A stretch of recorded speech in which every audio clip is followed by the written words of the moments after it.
जय माता दी भक्तों, स्वागत है आपका गुरु भैया के चैनल पर। सिद्ध साबर मंत्र आपको इससे पहले की वीडियो में बताया गया था कितने प्रकार के मंत्र होते हैं। चलिए आज आपको हम बताते हैं कि मंत्रों को सिद्ध कैसे किया जाता है, क्या पालन करना चाहिए मंत्रों के लिए और क्या ना करें। मंत्र को सिद्ध करने के लिए पवित्रता और मंत्र के नियमों का पालन तो करना बहुत ज़रूरी है। साथ ही यह समझना भी ज़रूरी है कि मंत्र को सिद्ध करने के लिए विज्ञान क्या है। मन को एक तंत्र में लाना ही मंत्र होता है। उदाहरण अर्थ, यदि आपके मन में एक साथ 1000 विचार चल रहे हैं तो उन सभी को समाप्त करके मात्र एक विचार को ही स्थापित करना ही मंत्र का लक्ष्य होता है। यह लक्ष्य प्राप्त करने के बाद आपका दिमाग एक अंतर्यामी और सही दिशा में गति करने लगता है। जब ऐसा हो जाता है तो कहते हैं कि मंत्र सिद्ध हो गया। ऐसा मंत्र को लगातार जपते रहने से होता है। यदि आपका ध्यान इधर उधर भटक रहा है तो फिर मंत्र को सिद्ध होने में भी टाइम लगेगा। कहते हैं कि करत करत अभ्यास से जड़मति होत, सुजान रसरी आवत जात से सिर पर पड़त निशान। इस तरह लगातार जप का अभ्यास करते रहने से आपके चित्त में वह मंत्र इस कदर जम जाता है कि फिर नींद में भी वह चलता रहता है और अंत तक एक दिन वह मंत्र सिद्ध हो जाता है। दरअसल मन जब मंत्र के अधीन हो जाता है तब वह सिद्ध होने लगता है। अब सवाल यह उठता है कि सिद्ध होने के बाद क्या होता है या कि उसका क्या लाभ। आपको अब आगे हम बताते हैं। मन से किसी देवी या देवता को साधा जाता है, मन से किसी भूत या पिशाच को भी साधा जाता है और मन से किसी याचनी और यज को भी साधा जाता है। मंत्र जब सिद्ध हो जाता है तो उक्त मंत्र को मात्र 3 बार पढ़ने पर संबंधित मंत्र से जुड़े देवी देवता या अन्य कोई आपकी मदद के लिए उपस्थित हो जाते हैं। ऐसे भी कई मंत्र होते हैं जिनमें किसी बाधा को दूर करने का क्षमता होती है, तो उन्हें जपने से वे बाधाएं दूर हो जाती है। जैसे भूत पिशाच, डाकनी साकनी, ऊपरी पराई, कुछ भी चीज़ जैसे चुड़ैल, जिन जिन्नात, ये सब चीज़ें लग जाती है तो ये मंत्र जापों से आप उनको हटा सकते हैं। ऐसे भौतिक बाधाओं का आध्यात्मिक उपचार है। यदि आपके जीवन में किसी भी प्रकार की समस्या या बाधा है तो उस समस्या को मंत्र जप के माध्यम से हल कर सकते हैं। मंत्र के द्वारा हम खुद के मन या मस्तिष्क को बुरे विचारों से दूर रखकर उसे नए और अच्छे विचारों में बदल सकते हैं।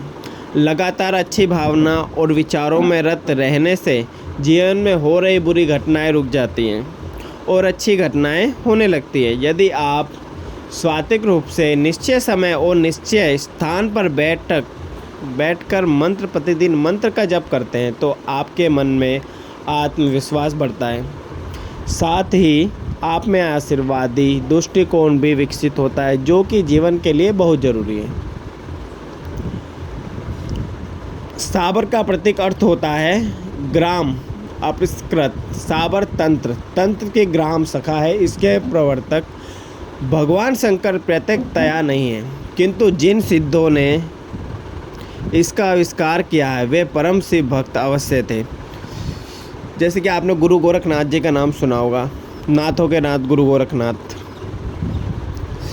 गुरु गोरखनाथ तथा गुरु मच्छंदन नाथ साबर मंत्र के जनक माने जाते हैं। अपने तप प्रभाव से वे भगवान शंकर के समान पूज्य माने जाते हैं।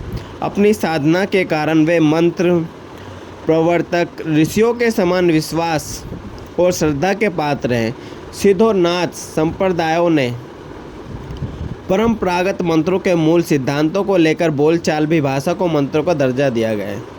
साबर मंत्रों में आन और साप, श्रद्धा और धमकी दोनों का प्रयोग किया जाता है। साधक याचक होता हुआ भी देवता को सब कुछ कहता है, उसी से सब कुछ कराया जाता है। आश्चर्य यह है कि यह आन भी काम करती है। आन का अर्थ है, जैसे आपको पता हो कि आन का अर्थ क्या होता है, अगर नहीं पता तो हम आपको बताते हैं। आन का अर्थ होता है सौगंध देना, कसम देना। जैसे कि स्त्रीय प्रयोग में उक्त प्रकार की आन नहीं रहती। बाल सुलभ सरलता का विश्वास साबर मंत्रों का साधक मंत्र के देवता के प्रति रखा जाए। जिस प्रकार आबोध बालक की अभद्रता पर उसके माता पिता अपने वात्सल्य प्रेम के कारण कोई ध्यान नहीं देते, वैसे ही बाल सुलभ सरलता और विश्वास के आधार पर साबर मंत्रों की साधना करने वाला सिद्ध प्राप्त कर लेता है। साबर मंत्रों में संस्कृत, प्राकृत और क्षेत्रीय सभी भाषाओं का उपयोग मिला है। किन्हीं किन्हीं मंत्रों में संस्कृत और मलयालम भी है, कन्नड़, गुजराती, बंगला, तमिल भाषाओं का भी है मिश्रण रूप मिलेगा। तो किन्हीं में शुद्ध हिंदी, क्षेत्रीय भाषाओं का ग्राम, शैल्य और कल्पना भी है, जैसे कि सभी भाषाओं में मिल जाएंगे आपको। भारत के एक बड़े भूभाग में बोली जाने वाली भाषा हिंदी है। अंत अधिकांश साबर मंत्र हिंदी में ही मिलते हैं। इस मंत्रों में शास्त्रीय मंत्रों के समान सरल ऋषि, छंद, बीज, शक्ति, किल और देवता की योजना अलग से नहीं रहती, अपितु इन अंगों का वर्णन मंत्र में ही निहित रहता है। इसलिए प्रत्येक साबर मंत्र अपने आप में पूर्ण है।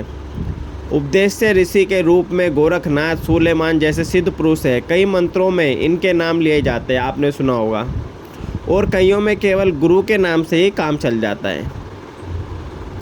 पल्लव मंत्र के अंत में लगाए जाने वाले शब्द के स्थान में शब्द साचा, पिंड, काचा, पूर्व मंत्र ईश्वर वाचा, आपने देखा होगा किसी भी मंत्र में लगाया जाता है सब सा, पिंड, काचा, पूर्व मंत्र गुरुनाथ का वाचा, ये सब आपने सुना ही होगा। वाक्य ही सामान्य रहता है। इस वाक्य का अर्थ है शब्द ही सत्य है, नष्ट नहीं होता, यह देह अंति है, बहुत कच्चा है। हे मंत्र ईश्वरी वाणी हो, ईश्वर के वचन से प्रकट हो। इसी प्रकार के यह इससे मिलते जुलते दूसरे सब इन मंत्रों को पल्लव होते हैं। चलिए आपकी आज की वीडियो यहीं समाप्त करते हैं, आगे की जानकारी नेक्स्ट वीडियो में देंगे। जय माता दी भक्तों, गुड्डू भैया के चैनल सब्सक्राइब करें और बेल आइकन को प्रेस करें। जय माता दी।